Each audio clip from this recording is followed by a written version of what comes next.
Hello friends, स्वागत है आपके YouTube channel morning today target में। आज आपके लिए लेके आए हैं CDP pre BCA question paper, जो आपके आने वाले एग्जाम के लिए काफ़ी ज़्यादा इंपॉर्टेंट होने वाले हैं। अगर इस बार सीटेट पास होना चाहते हैं, जितनी भी प्री बीसीए पेपर हैं सारे अच्छे तरीके से कर लीजिए, आपका 100% पास हो जाएगा, जिससे आने वाली वैकेंसी में आप शामिल हो सकते हैं। जैसे बीपीएससी TRE4 KBS की हो गई, और आगे भी आने वाली वैकेंसी में आप शामिल हो सकते हैं। SST के PYQ हैं आपको करवा रहे हैं, और CDP के और EVS के भी करवाने वाले हैं। इसलिए चैनल को जो नहीं सब्सक्राइब किए हैं वह सब्सक्राइब कर लीजिएगा, जिससे आने वाली क्लासेस आपको मिलती रहे। तो चलते हैं क्वेश्चन पे। पहला है, निम्नलिखित में से कौन सा निरंतर और व्यापक मूल्यांकन का समर्थन करेगा? तो सर्वश्रेष्ठ कार्य पोर्टफोलियो, वृद्धि और अधिगम प्रगति पोर्टफोलियो, मानकीकृत उपलब्धि परीक्षण और मानकीकृत बुद्धि परीक्षण। तो कौन सा निरंतर और व्यापक मूल्यांकन का समर्थन करेगा? तो इसका करेक्ट आंसर हो जाएगा, दूसरा हो जाएगा वृद्धि और अधिगम प्रगति पोर्टफोलियो। पोर्टफोलियो क्या होता है? तो पोर्टफोलियो छात्रों के समय के साथ सीखने और विकास का दस्तावेज होता है, जिसमें शिक्षकों को निरंतर मूल्यांकन करने में आसानी होती है। इसके माध्यम से यह देखा जा सकता है कि छात्र अपने ज्ञान कौशल में कैसे प्रगति की है। यह छात्रों का समग्र रिकॉर्ड होता है। तो इसका करेक्ट आंसर यहाँ पे दूसरा सही हो जाएगा। नेक्स्ट क्वेश्चन है, अभिकथन ए, शिक्षकों को बच्चों के साथ काम करते समय लगातार अपने स्वयं के दृष्टिकोण और पूर्वाग्रहों की जांच करनी चाहिए, और कारण है समस्या समाधान की प्रक्रिया कार्यात्मक स्थिरता में बाधित है। तो इसका करेक्ट आंसर कौन सा हो जाएगा?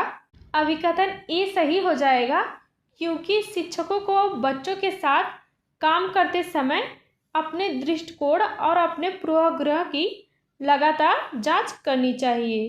पहला तो सही हो जाएगा, ताकि शिक्षक निष्पक्ष होकर बच्चों को शिक्षा प्रदान कर सकें। और दूसरा है गलत हो जाएगा, क्योंकि समस्या समाधान की प्रक्रिया कार्यात्मक स्थिरता में बाधित नहीं होती है, बल्कि समस्या समाधान शिक्षक की समझ और ज्ञान के लिए उचित होता है। इसलिए दूसरा गलत हो जाएगा। तो इसका करेक्ट आंसर हो जाएगा, पहला सही हो जाएगा लेकिन दूसरा गलत हो जाएगा। इसका करेक्ट आंसर यहाँ पे तीसरा सही हो जाएगा। नेक्स्ट क्वेश्चन है, गणित में अपने खराब अंकों के बारे में बात करते हुए अभी कहता है, मुझे अंकों की समझ नहीं है। अभी अपने प्रदर्शन का कारण किसको ठहरा रहा है? तो किस्मत को, दूसरा है कार्य कठिनाई को, कोशिश की कमी, योग्यता का अभाव। तो इसका करेक्ट आंसर हो जाएगा, चौथा हो जाएगा, योग्यता का अभाव को ठहरा रहा है। अभी अपने प्रदर्शन का कारण योग्यता का अभाव ठहरा रहा है, क्योंकि वह कह रहा है कि मुझे अंकों की समझ नहीं है, उसे अपनी गणितीय समझ में कमी महसूस हो रही है। इसलिए इसका राइट आंसर यहाँ पे चौथा सही हो जाएगा।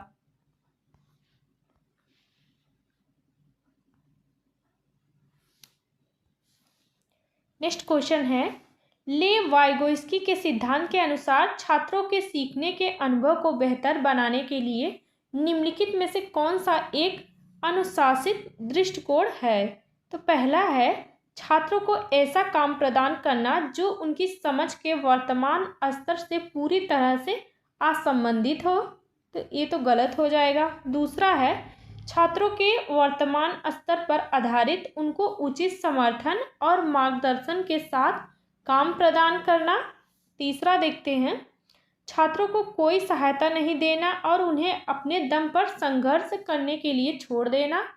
ये भी गलत हो जाएगा। और चौथा ऑप्शन है छात्रों को ऐसा काम प्रदान करना जिसे वे व्यक्तिगत रूप से प्रबंधित और पूरा कर सकें। तो इसका करेक्ट आंसर कौन सा हो जाएगा? तो दूसरा सही हो जाएगा।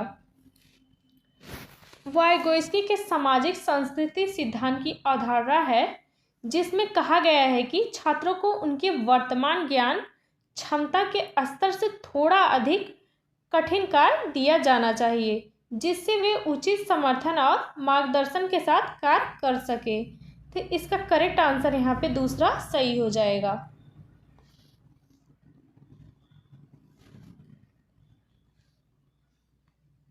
नेक्स्ट क्वेश्चन है, निम्नलिखित में से कौन सा कथन प्रगतिशील शिक्षा में शिक्षक की भूमिका का सबसे अच्छा वर्णन करता है?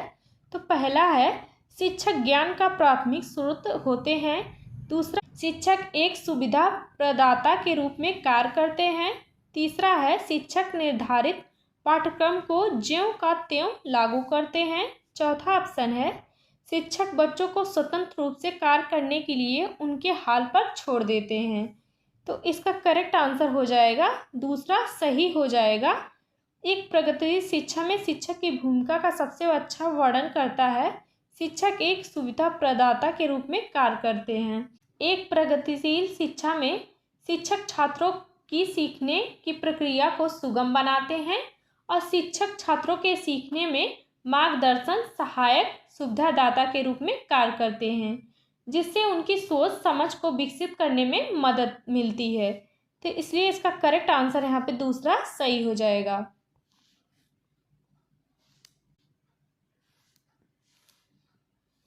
नेक्स्ट क्वेश्चन है, हार्वर्ड गार्डनर की दी गई बुद्धि की अवधारणा का निहितार्थ है कि सभी लोग दुनिया को समान रूप से समझते और संबंधित करते हैं। दूसरा है, अलग अलग आयामों में लोगों की अलग अलग योग्यताएं होती हैं। तीसरा है, बुद्धि का केवल एक ही आयाम होता है। चौथा ऑप्शन है, बुद्धि केवल प्रयोगात्मक अधिगम में संबंधित है। तो इसका करेक्ट आंसर कौन सा हो जाएगा? इसका करेक्ट आंसर यहाँ पे दूसरा सही हो जाएगा। हार्वर्ड गार्डनर ने मल्टीपल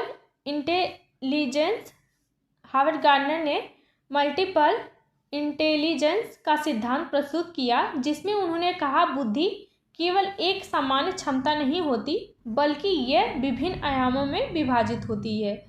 तो इसका करेक्ट आंसर यहाँ पे दूसरा सही हो जाएगा।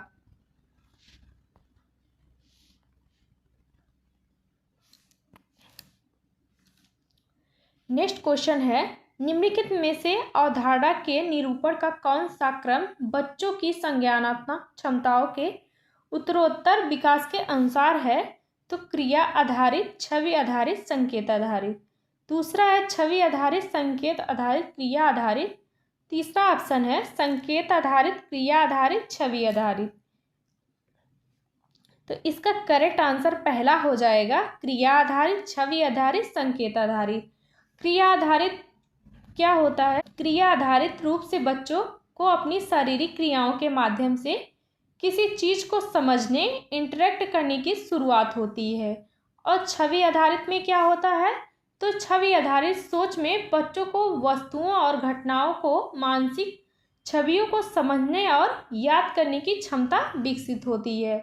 और संकेत आधारित में क्या होता है? संकेत आधारित रूप से बच्चे संकेतों और प्रतीकों जैसे भाषा, गणितीय संकेत का उपयोग अधिक सार्थक रूप में करते हैं। तो इसका करेक्ट आंसर यहाँ पे पहला सही हो जाएगा। अभिकथन ए है, शिक्षकों को कक्षा में प्रभावी संज्ञान सुनिश्चित करने के लिए बच्चों को संज्ञानात्मक सहारा देना चाहिए। कारण है, संवेग व संज्ञान एक दूसरे से जटिल रूप से संबंधित होते हैं। तो इसका करेक्ट आंसर यहाँ पे ए आर दोनों सही हो जाएगा। ए की आर सही व्याख्या करता है। इसका करेक्ट आंसर पहला हो जाएगा। संवेग और संज्ञान एक दूसरे से जटिल रूप से जुड़े होते हैं। बच्चों को सहारा देने के लिए उनका संज्ञानात्मक विकास बेहतर तरीके से हो सकता है। दूसरा भी सही हो जाएगा। इसका करेक्ट आंसर पहला यहाँ पे सही हो जाएगा।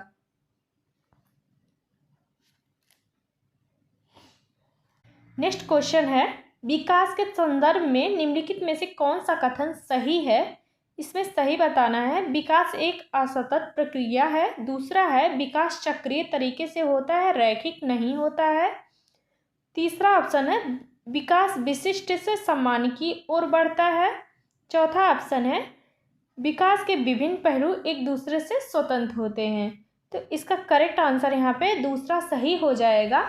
विकास एक निरंतर प्रक्रिया है जो चक्रीय तरीके से होता है। इनमें विभिन्न पहलू समय के साथ एक दूसरे से संबंधित होते हैं। विकास एक गतिशील होता है, इसलिए इसका करेक्ट आंसर यहाँ पे दूसरा सही हो जाएगा।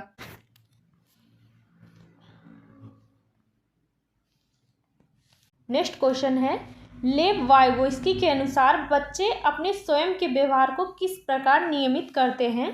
तो अनुकूलन की प्रक्रियाएं द्वारा, आत्मवाक के प्रयोग द्वारा, संतुलीकरण की प्रक्रिया के द्वारा, खुद को पुनर्बलन के उपयोग द्वारा। तो लेव वाइगोस्की के अनुसार बच्चे अपने स्वयं के व्यवहार को किस तरह नियमित करते हैं? इसका राइट आंसर यहाँ पे दूसरा करेक्ट हो जाएगा, आत्मवाक के प्रयोग द्वारा।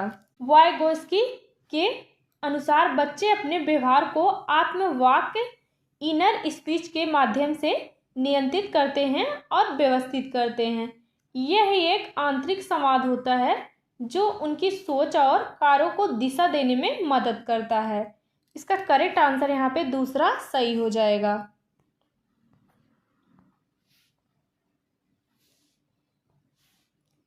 नेक्स्ट क्वेश्चन है, कक्षा 5वीं के बच्चों को तैरने और डूबने की अवधारणाओं को पढ़ाने के लिए रचनावाद में दृढ़ विश्वास रखने वाले शिक्षकों द्वारा कौन सा शैक्षणिक दृष्टिकोण अपनाया जाएगा? तो व्याख्यान विधि, वीडियो दिखाना, पावर पॉइंट प्रस्तुतिकरण दिखाना, निर्देशित खोज। तो इसका करेक्ट आंसर यहाँ पे दूसरा हो जाएगा, वीडियो दिखाना। संरचनावादी शिक्षा पद्धति में इस विचार पर आधारित होती है कि बच्चे खुद से ज्ञान का निर्माण करते हैं, ना कि केवल शिक्षक द्वारा जानकारी से। वीडियो दिखाने से बच्चे तैरने और डूबने की दृश्य देखकर समझ सकते हैं, जिससे वे आसानी से आत्मसात कर सकते हैं। इसका राइट आंसर यहाँ पे दूसरा सही हो जाएगा।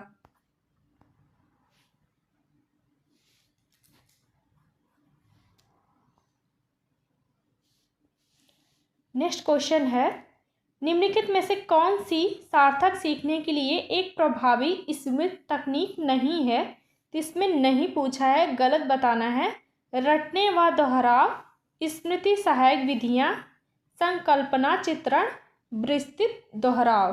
तो इसका करेक्ट आंसर यहाँ पे हो जाएगा, चौथा ऑप्शन हो जाएगा, विस्तृत दोहराव, जो आपका गलत हो जाएगा। विस्तृत दोहराव एक प्रभावी तरीका नहीं माना जा सकता है। सामग्री को याद करने केवल रटने पर बल देता है।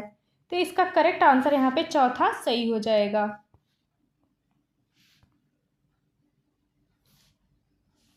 नेक्स्ट क्वेश्चन है, निम्नलिखित में से कौन सा एक अच्छी तरह से तैयार किए गए आलोचनात्मक सोच वाले प्रश्न की विशेषता नहीं है? तो यहाँ भी नहीं पूछा है। पहला है, यह खुला प्रश्न है और कई उत्तरों को प्रस्तुत करने की अनुमति देता है। दूसरा है, यह मुख्य रूप से तथ्यात्मक जानकारी पर आधारित होता है। तीसरा है, इसमें सूचना के विश्लेषण और मूल्यांकन की आवश्यकता होती है। चौथा ऑप्शन है, यह उच्च स्तरीय सोच और समस्या समाधान कौशल को बढ़ावा देता है।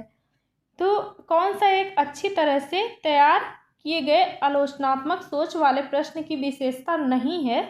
तो इसका करेक्ट आंसर यहाँ पे दूसरा हो जाएगा, यह मुख्य रूप से तथ्यात्मक जानकारी पर आधारित होता है।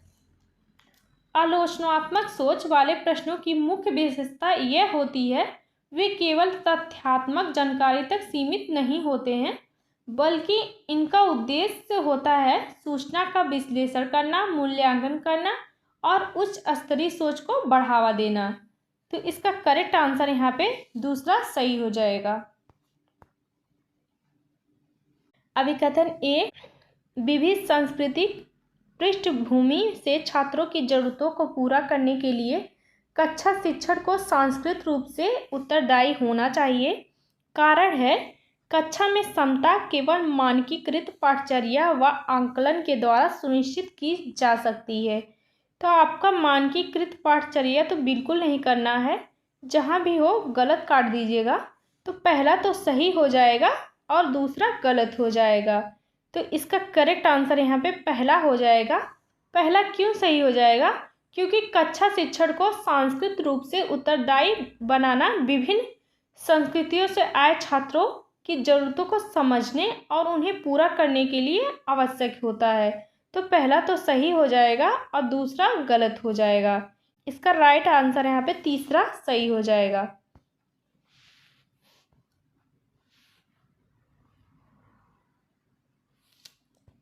नेक्स्ट क्वेश्चन है, जागृत को पता चल गया है कि उसका कुत्ता रस्टी एक गोल्डन रिट्रीवर है। जब वह एक और कुत्ते को देखती है जो रस्टी जैसा दिखता है लेकिन एक अलग नस्ल का है, तो वह उसे भी कुत्ता ही समझती है। जीन पियाजे के संज्ञानात्मक विकास के सिद्धांत के अनुसार यह किस अवधारणा को प्रदर्शित करता है?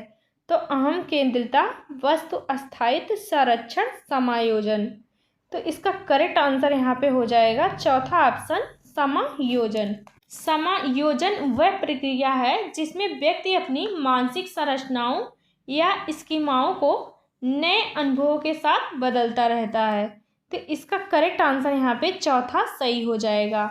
आज के लिए बस इतना ही। मिलते हैं नेक्स्ट क्लास में और 15 क्वेश्चन आपको अगले वीडियो में कराने वाले हैं। तो चैनल पे नए हों जो सब्सक्राइब कर लीजिएगा, जिससे जो भी क्लासेस होगी मेरी सारी क्लासेस आपको मिलती रहेगी। और अपना स्कोर ज़रूर बताइएगा 15 में से आपने कितने क्वेश्चन सही किए हैं। मिलते हैं नेक्स्ट क्लास में।